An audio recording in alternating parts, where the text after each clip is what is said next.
All right, it is now 10 a.m. and we are very happy to see you all here with us today.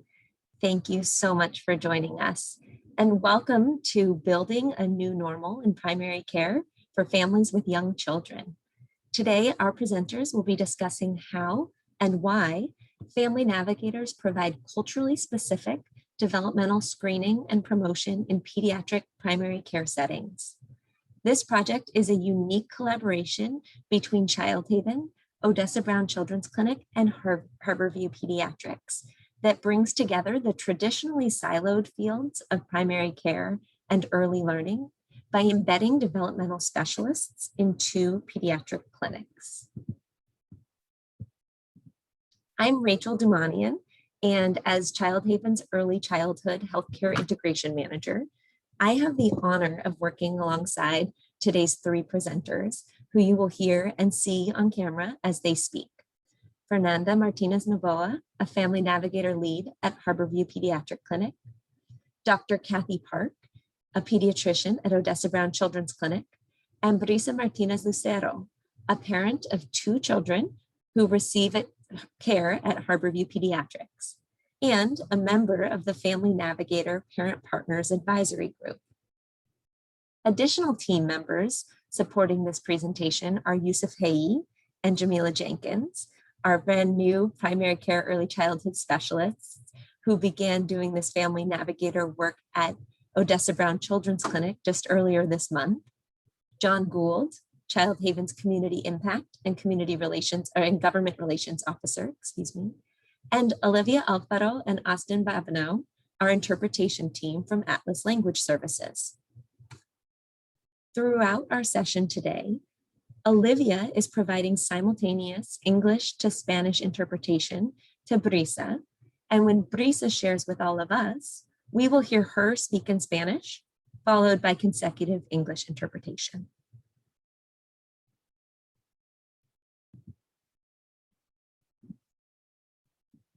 Now, let's take a few moments to learn about who else we're here in community with for the next hour. If you haven't already taken the poll that was presented to you when you entered, please take a quick moment to do it now. You will find the word polls on the Whova app. It's to the right of the Q&A on the computer screen, and it should also be visible on your mobile app. Click the question, which of the following describe you? And select all of the options that apply. Then click submit. You'll now see the poll results showing who is in our community. It's so exciting to get to be among youth and educators, parents, and healthcare providers. If you selected none of the above, we invite you to drop your role into the Whova chat. I'm going to pause for about 30 seconds now so we can appreciate the diversity of who is here today. Please direct your attention to the chat.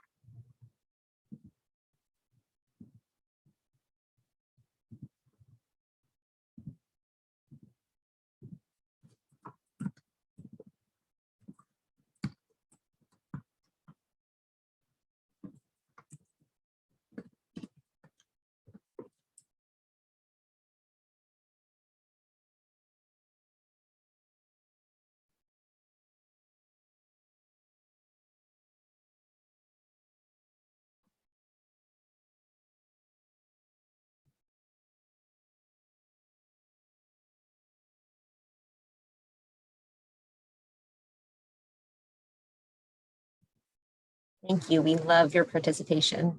We're so glad you're here with us. Here's what we're going to be doing together today. We'll start with a visioning exercise that we will all participate in.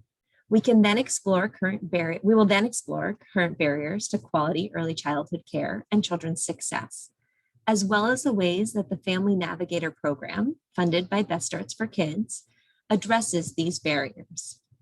We'll present research, share personal stories, and invite you to participate in interactive activities. Before we begin, I want to mention a few logistics. Everyone who joined this meeting was automatically muted. To minimize background noise, we ask that you stay muted, but we welcome you on camera or off, depending on your preference. Our chat monitor, Jamila, We'll be responding to comments and logistical questions in the Whova chat that you just used. If you have questions for the presenters, please put them in the Whova Q&A just next to the chat. If we do not have time during the session to answer your questions, we look forward to engaging with you following the event, and we commit to responding to your question within 1 week.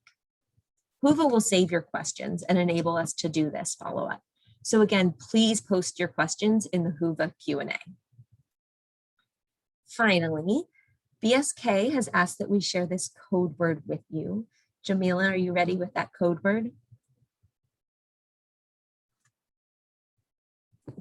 Yes, good morning, everybody. Thank you for joining us today. And our secret code word today is happy.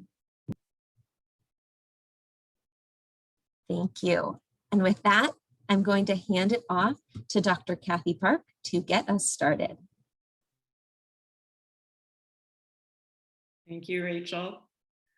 Good morning, everyone. You guys are all little black boxes on my screen, but I am really thrilled that you guys are all here. I'm really happy to be in this space with you guys. I am a pediatrician. I work at the Odessa Brown Children's Clinic, and I've worked there for almost 2 decades now. Our clinic is located in Seattle's central area, and we serve a diverse patient population from a vast geographic area throughout King County, predominantly in South Seattle and South King County.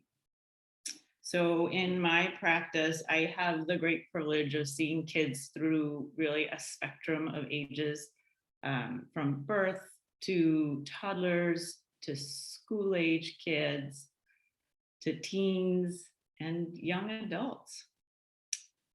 But I will let you in on a secret that one of my most favorite visits is still that first newborn check.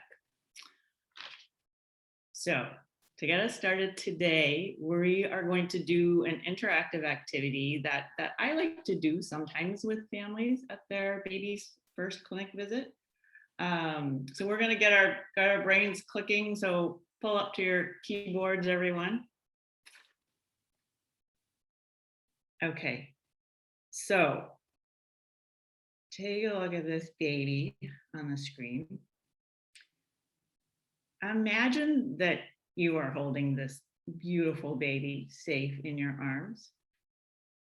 This might be your newborn daughter, your son, your grandchild, your neighbor's new baby. You're gazing into this face and your heart is bursting. My question for your consideration is, what are the gifts or qualities you would like to give this baby by the time they graduate from high school?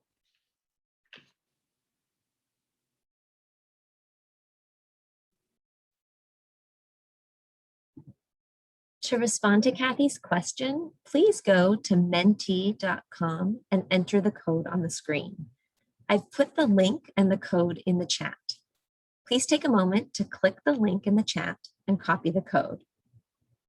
Now paste the code in the box under please enter the code. The code is 33901344. That's 33901344. You will now see a page with this beautiful baby that says, what are the gifts or qualities you would like to give this baby by the time they graduate from high school? Please take a few moments to add your responses in the box that says enter a word, then click submit. When it's received, it will read, thanks, we received your input, add another above if you want, and you can submit unlimited responses. When you're done, don't close Menti, just come back to the presentation shared screen. I'll give you a few moments to enter your gifts and qualities for this baby.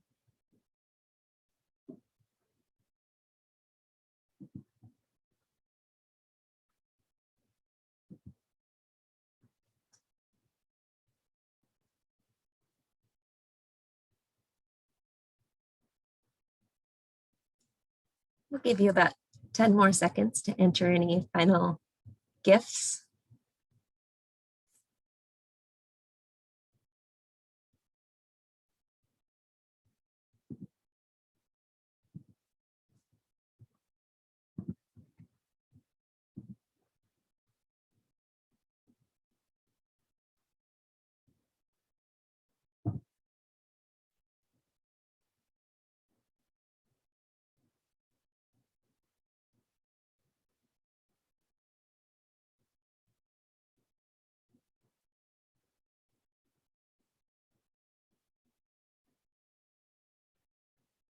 Thank you for your submissions.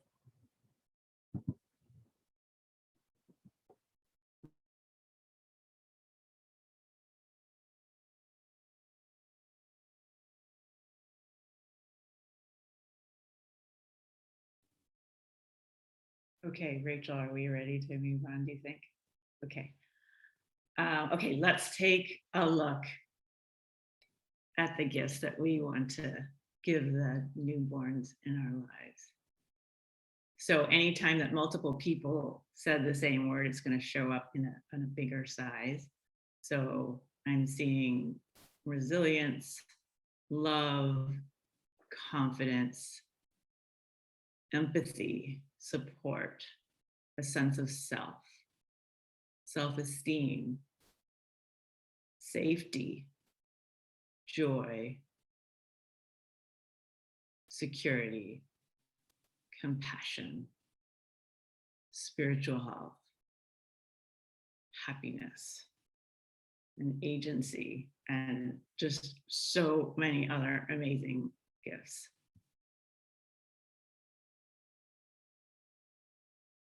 So I'm just overwhelmed by this. This is just thinking about a world where all children are able to realize these gifts. Let's just sit in this space and just try to read more of these gifts, because it feels really good to be here.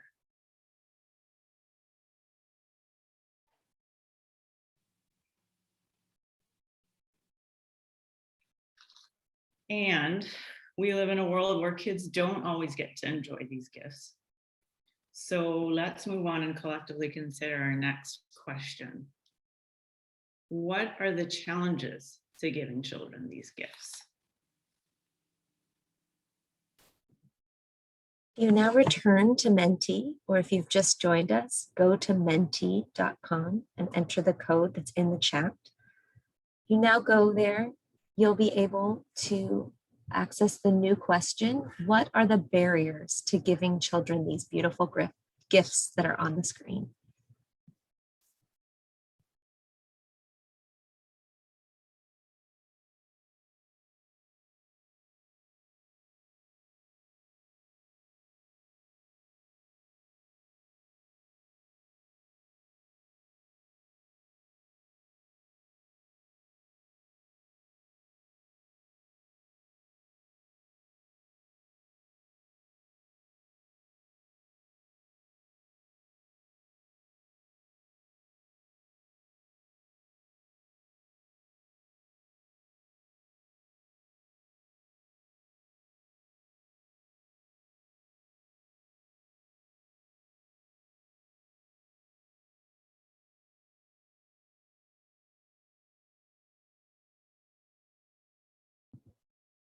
Take a few more moments to add any other barriers to giving children these gifts.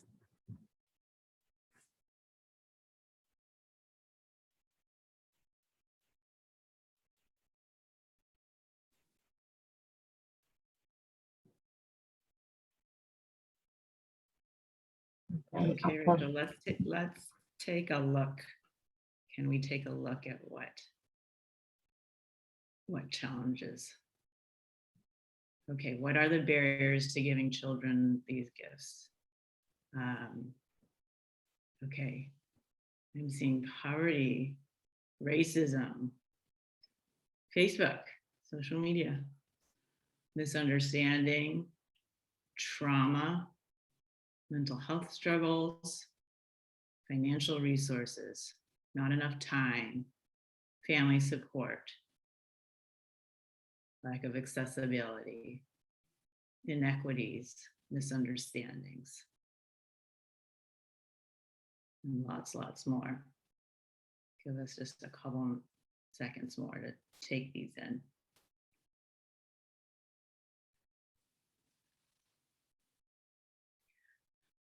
So these are big, right? These are big barriers and challenges. So the story we'd like to share with you all today is about a family navigator program within 2 pediatric primary care settings. And like the work you all are doing, This project aims to build upon the strengths of families, to give families the tools to navigate complicated systems, and to ensure linkages to services that will set children on a trajectory of success and well-being. We believe this work is the counterweight to the barriers and challenges families are facing. It allows our children to start out on a path to reach their fullest potentials, to thrive in a world that may not always be on their side. So to bring this story to life, we are so lucky to have Brisa Martinez Lucero with us today. Brisa is the mother of two beautiful children, and she's going to share with us the gifts she wants to give her children and what barriers she's encountered.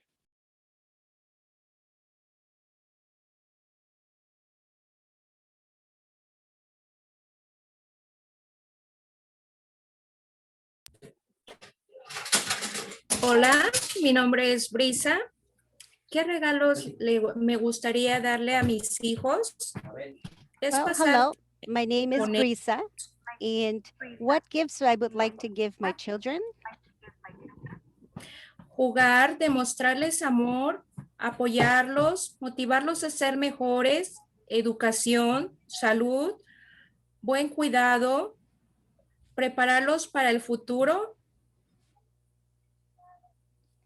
So, spending time with them, playing with them, showing them love, supporting them, motivating them to be better, education, health, good care, preparing them for the future.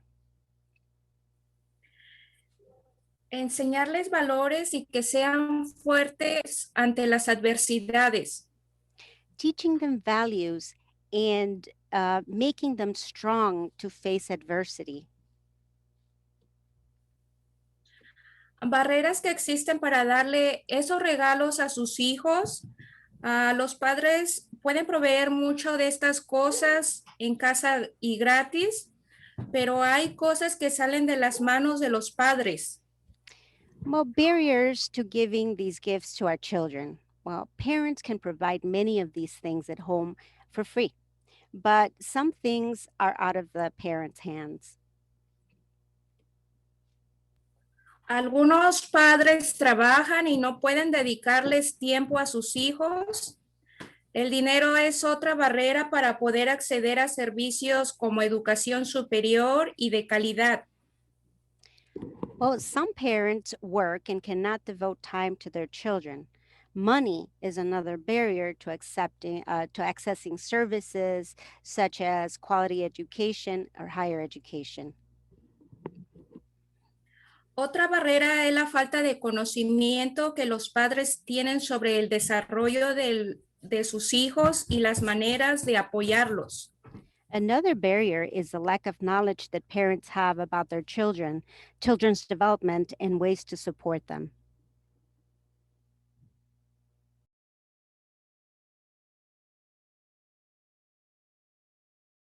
Thank you, Brisa, so much for that wonderful example of the gifts many parents wish for their children and the worries that parents have about being able to provide them.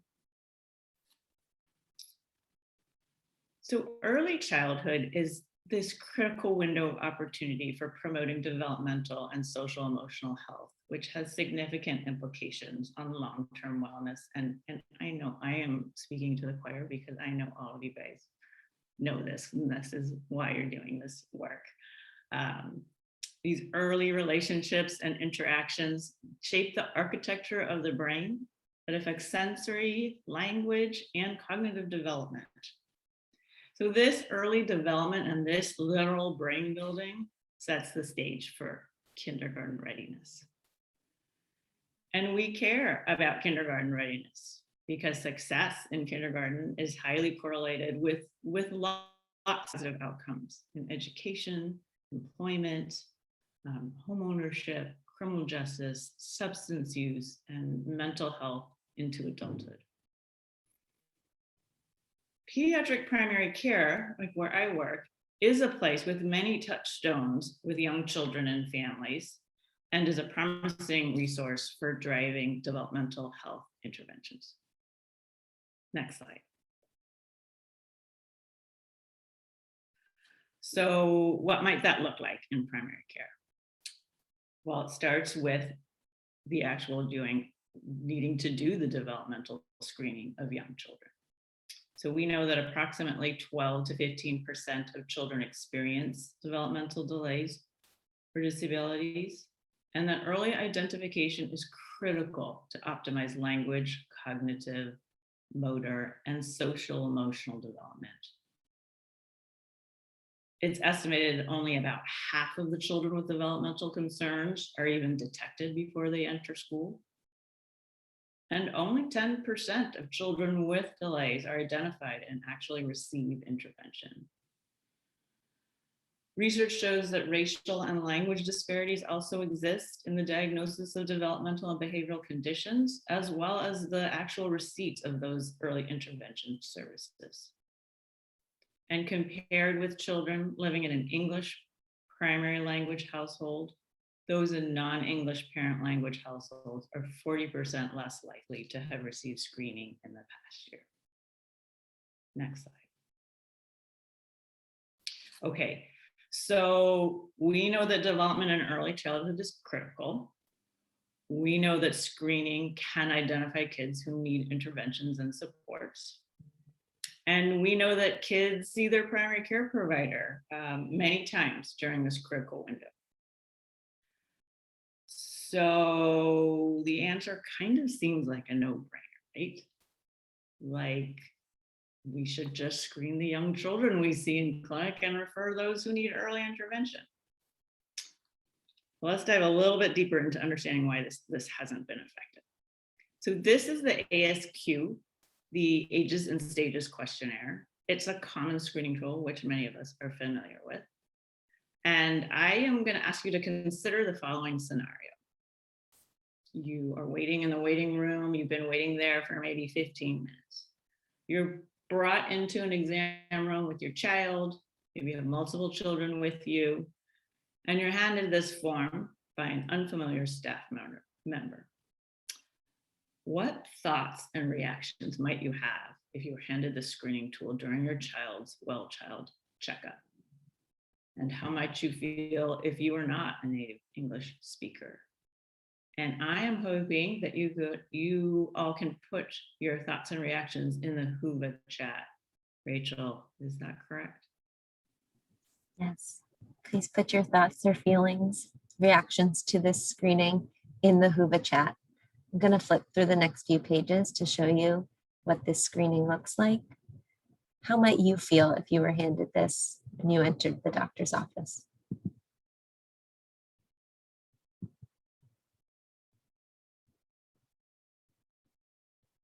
I'm going to go back through it one more time, a little more slowly.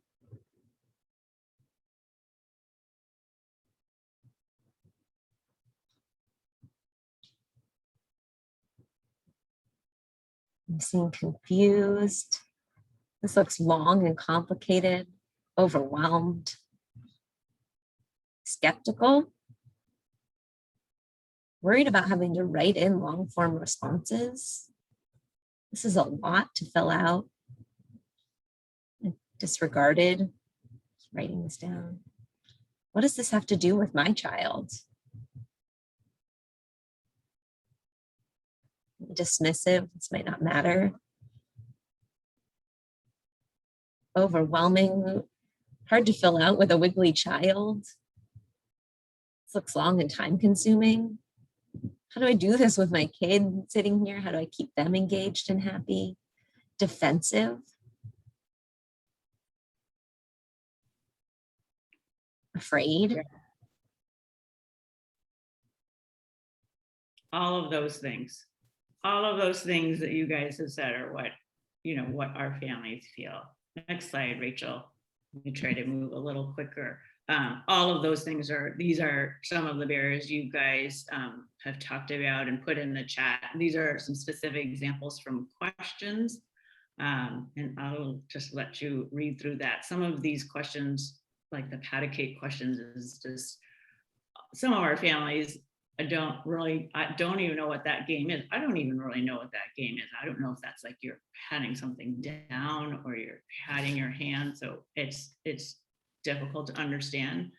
Literacy levels of some of these tools are written at the 8th grade level or higher. And some questions are just very specific, and it's not natural to think about your child doing these things in those terms. Next slide. And lots of you touched on these themes as well. When screening happens out of context and without any support, people feel, like you guys named, defensive and intimidated. We may not get the results that we think we're getting. We may even be causing harm to the relationship between provider and families. As you guys noted, families might not understand why they're being asked these questions. They might feel a certain obligation to answer in a certain way. The questions might feel too sensitive, intrusive.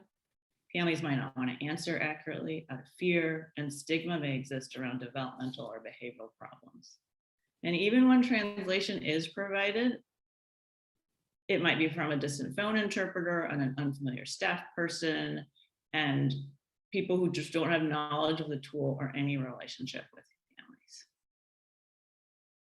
Okay, next slide. And then lastly, you guys also touched on some of these barriers as well. This happens even after the screening. So even if you can get through the screening, even if we've identified a child that has problems, and we refer them for early intervention services, then what happens? And unfortunately, there's just still so many barriers that exist for families. And I will tell you very briefly about one of my patients, Kaylee. Kaylee is now almost 4. She was born to her mom, Aaliyah, who struggled with substance use and abuse, and the baby was actually discharged into the care of her grandmother after being born. Kaylee walked at 11 months. She had a few words. By a year, she could turn a single page in a board book, and she enjoyed shared experiences with her grandmother. But by 2.5 years old, she had a few more words, but she was not putting 2 words together or saying any phrases, having a lot of tantrums, and just caregivers having a really hard time managing her behavior. Aaliyah had completed her rehab program and they were reunited at this point. So Kaylee was referred for full developmental evaluation, but months go by. Kaylee's not seen in clinic again until she's 3. Aaliyah reports now that she just never got a call from the early intervention program. And she's really frustrated because it's getting harder and harder to handle Kaylee. She's disruptive, she's oppositional, she has big feelings. She's been hitting and biting kids in her daycare. So she's again referred for services, and now she's 3 and she goes through Child Find. A social worker helps her to connect to a local school district, but it's the summertime, so they're not doing evaluations for a few months. When an evaluation date is set, Aaliyah misses it because her transportation falls through that day. So Kaylee's now been kicked out of her daycare, and Aaliyah is overwhelmed, stressed, and just really frustrated. So this is for an English-speaking family, and it is not an uncommon story at all. It really illustrates the very many system failures and barriers to receiving services. Thankfully, we do have innovative people and community-based organizations to help support families. And I'm thrilled now to hand off to a person who so creatively works with families to overcome these barriers. Fernanda. Good morning. Thank you all for joining us today. My name is Fernanda Martinez Novoa. I'm a Childhaven employee working at the Harborview Pediatric Clinic, and my role is Family Navigator Lead. This program was created as a response to the barriers that families have and that Kathy just mentioned when they are trying to access to screening and developmental services. We have served more than 700 children in 33 languages, and our work is based on these 3 approaches that I'm going to be explaining with more detail. The first approach is linguistically and culturally adapted screening and early identification. The second one is culturally responsive developmental promotion. And the third approach is ongoing relationships and case management. Next. The first approach includes a culturally and linguistically adapted tool that is the SWIC, the Survey of Well-Being of the Child, of young children. And the team at Harborview chose this screening because first, it's shorter than others, so it's only 10 questions about milestones, not 36 like the ASQ. It is very comprehensive, so we are not only screening about milestones, but we also have questions related to family stressors, such food insecurity, parental depression, domestic violence. And there's a screening about the mental health, behavioral screening for children. And other questions that we ask here is about how many days a week do you read books to your child, and if the parent have concerns. Another reason why they chose this tool is because it is translated to multiple languages and it considers cultural differences. Next.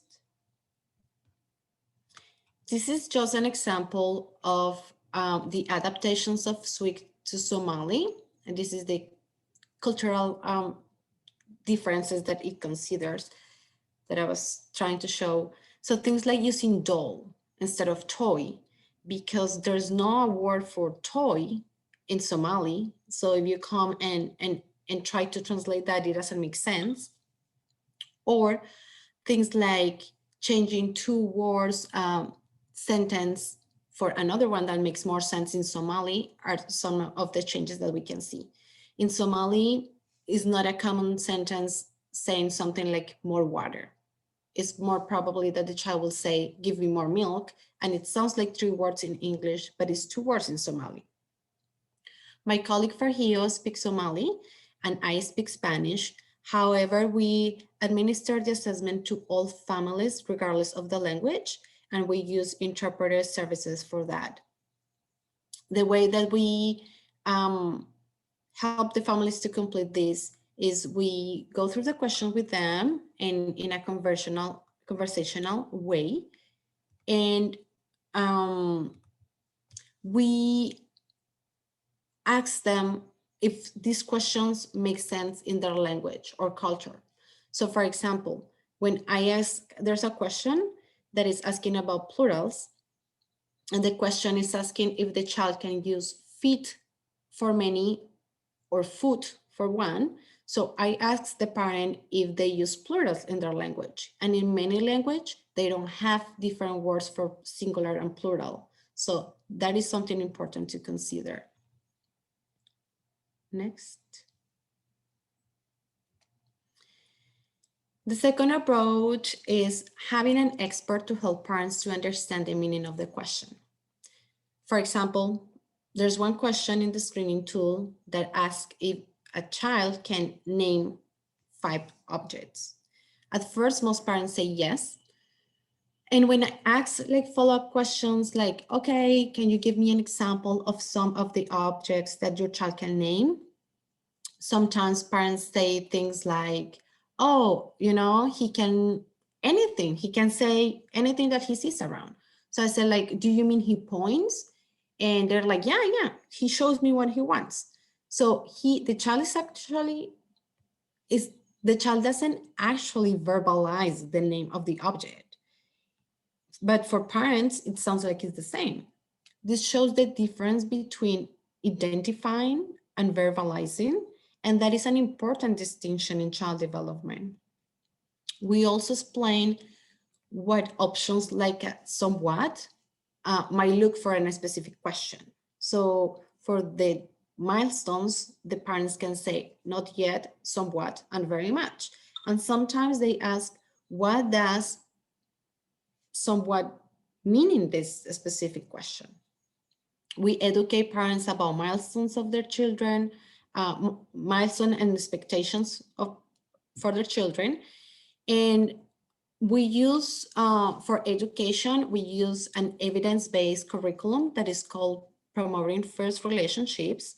We also use room flashcards that share simple activities that parents can do at home with their children, maybe when they are in the car or when they are getting children dressed. So things like naming parts of the body or singing or things like that that promote child development.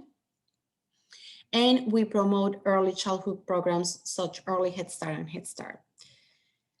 Another advantage of having an expert in the room is that we help the parents to reflect of their child skills. Some parents start by telling you, once you get in the room, you said, you know, I'm going to be asking you these questions about your child development. They start by telling you, my child does everything because he's very smart, without even listening to the questions. And this is the kind of parent that will mark very much for every question, not even taking the time to reflect about how much his child does that. So let me share a short story about this. This mom came to the clinic and she completed the form in the room with no support, just by herself, because the family navigators we were in with other patients at that time. Some minutes later, I came in the room and I asked her to review it together. And for at least 4 out of 10 questions, she had a different answer. Some questions she had said very much, and now she said somewhat. Some of them she said somewhat, now she said not yet. So when I asked her why you change your responses? Like, what is the reason? You have different options before I asked you. She said, well, I understood some of the questions in a different way. But also I felt like when you were asking me the questions, I had like more time to reflect on my child's skills. So the dialogue and our relationship produced a more accurate screening and enhance the parent understanding of child development. Next. Our third approach is ongoing relationships and a very close case management. I try to stick with families through the time as much as I can. Just as they come to the clinic and they have a primary care pediatrician, I try to see the families and their children for every wellness to be able to build relationships based on trust.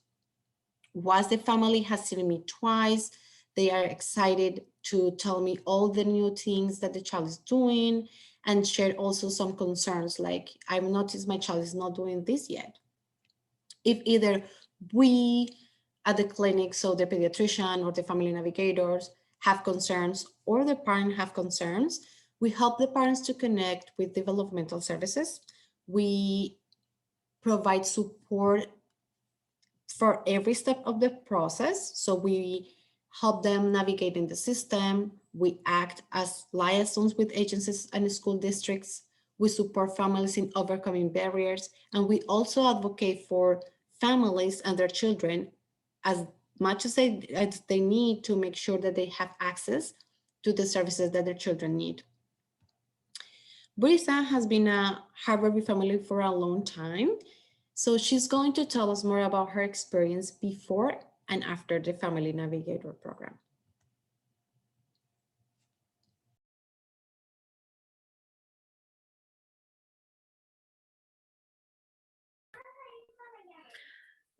Es muy diferente tener una persona especialista en desarrollo infantil haciendo las preguntas y respondiendo a inquietudes. It is very different to have a child development specialist asking the questions and answering to your concerns. A que a uno le den un formulario y uno lo complete solo. Opposed to just be given a form and you have to fill it out on your own. Antes del programa, yo completaba un formulario, pero no sentía que había un seguimiento al respecto. Es decir, nadie me decía si los resultados eran normales. Well, before the program, I would fill out the forms on my own, but I didn't feel that there was a follow up on it. And what I mean is, no one would tell me if the results were normal.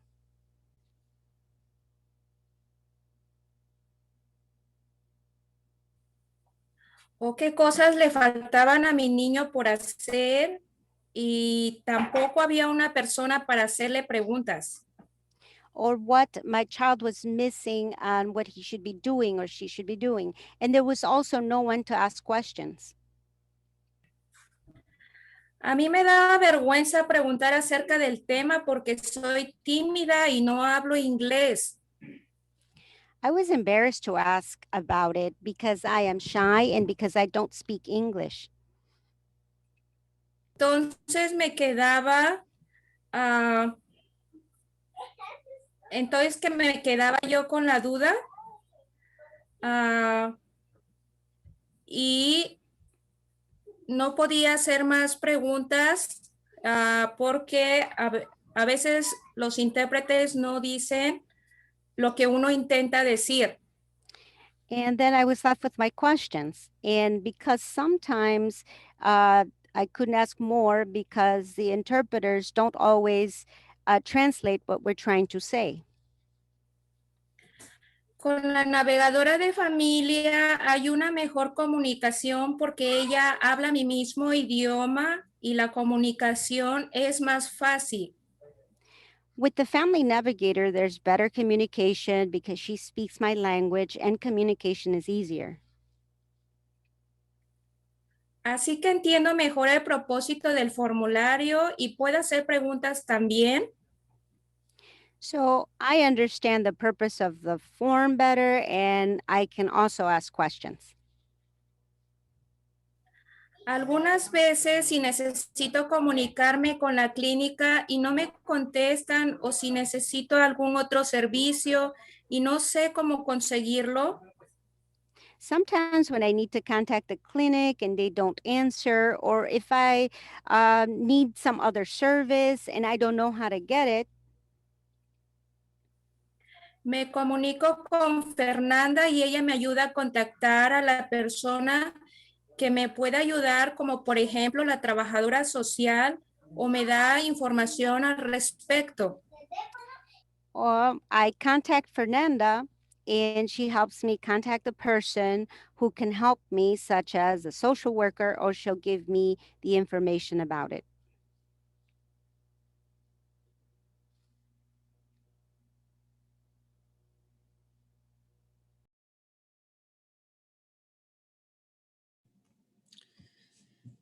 Thank you, Brisa, for sharing your experience with us. So a central part of this program is parents' voice. That's why we have had surveys at the clinic as well as interviews for parents about this program. But we also created a family advisory board that was a great opportunity to connect with families. For this group, we were very open to recruit as many parents as want to join. And we learned that instead of giving feedback about the program, parents were more interested in coming to these meetings to learn about child development. That gave us an idea that we might want to create a group like to educate parents out of the clinic in the future, but then we needed to create a group to get the feedback for our program. So we create a second group of only 3 parents from 3 different cultures in different languages, Spanish, Somali, and Nepalese. And we get a very valuable feedback for our program. Brisa has also participated in both of these groups, and she's going to tell us more about it.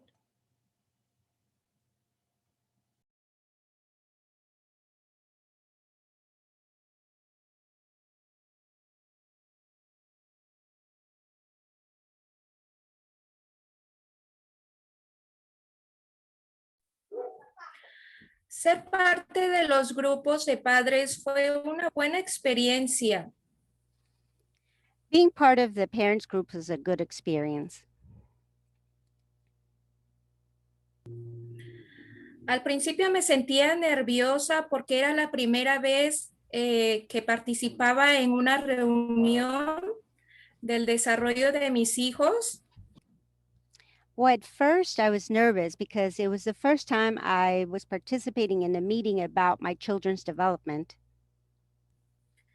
Pero después fui aprendiendo acerca del tema. But then I learned more about it.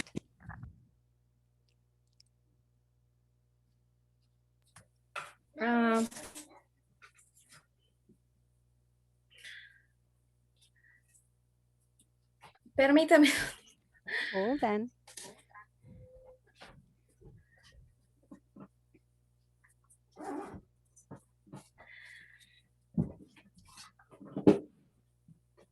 También fue un espacio para conectarme con otros padres como yo, aprender de la educación de ellos que le dan a sus hijos y de sus experiencias.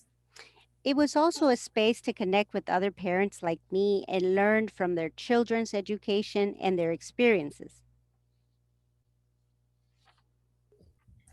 Cuando me invitaron a ser parte de este grupo, me sentí valorada porque sentí que estaban interesados en aprender sobre la educación y desarrollo de mis hijos. When I was invited to be part of this group, I felt valued because I felt that they were interested in learning about my children's education and development. Y me sentí importante porque tomaron en cuenta mi opinión para mejorar el programa. And I felt important because they took my opinion into account to improve the program.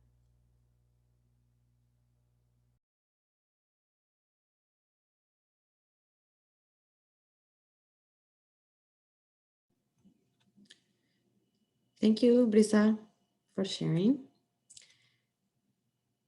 From the interviews and surveys that we've collected, 100% of the parents said they had a good experience with Family Navigators. And some of the things that they said were that they felt listened, that we listen to their needs, that we respect their decisions. And I think this is specifically about moving forward to take developmental services. We understand that not all parents are ready to take that step. And also that we explain questions in a language that they understand. On the right, you can see a graphic that shows how Families Navigator services improve rates of early childhood evaluation. And these are the numbers for the past years.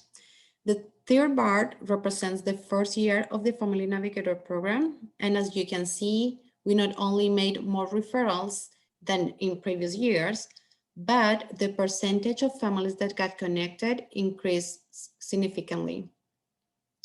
Those families that did not get connected were families that we were not able to reach at all, neither in person or by phone. They didn't come back to the clinic. So it was just out of our hands. The percentage on the top represents the number of kids that got connected with services. So it came from 41% to 58%. And after Family Navigator program, this percentage went up to 96%. Next. Well, and this is how we have been able to serve more than 700 kids in 33 different languages. We attribute the success of this program to these three approaches built on family voice. And because of the success of this program, we have expanded Family Navigator to Odessa Brown. Next. Thanks, Fernanda. Wow. I am just still basking in the glow of all of the impactful work Fernanda described and Brisa so vividly brought to life. As you can see, having our family navigators, Fernanda, Yusuf, Jamila, as part of the team adds so much value to care. They're not extra, they're not extenders. You know, in my opinion, the navigators they're integral and they're just essential. And they have a track record of proven results. They're knocking it out of the park. So thank you all for being with us this morning. And I'm so wishing that we could be together in person, because really this was a story about connection and relationships and centering families. And if I were in the room with you today, I'd ask you how you were doing. And I'd want to hear about all the important work you're engaged in, because I know we're still missing a large group of kids. I'd want to learn how your work is moving children closer to realizing all those gifts that we wish for them.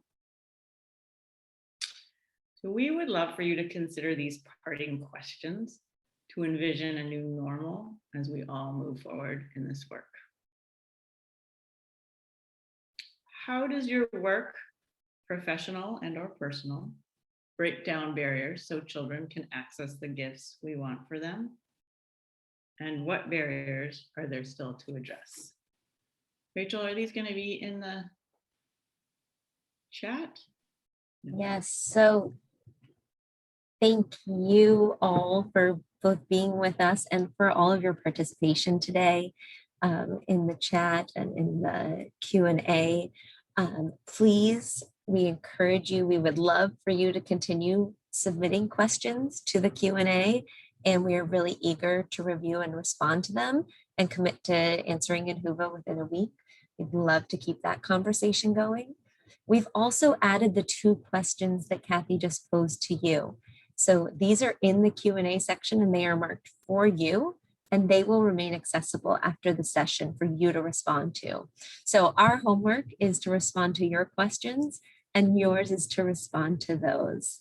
How does your work, professional or personal, break down barriers so children can access the gifts we want for them? And what barriers are there still to address? Finally, we'd like to thank each of you for choosing to spend this time together and with us this morning. My email and phone number are on the screen, and I will add them to the chat. So if you would like to connect with me or any of the presenters, we would be so happy to hear from you. And finally, we'd like to end this session with a big thanks to Best Starts for Kids, Seattle-King County. We're so grateful for your support. Thank you all.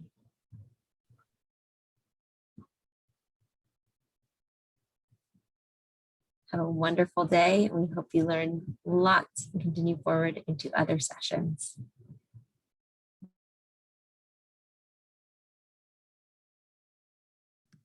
Thank you.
Thank you all for your time and attention. We're going to end the meeting now.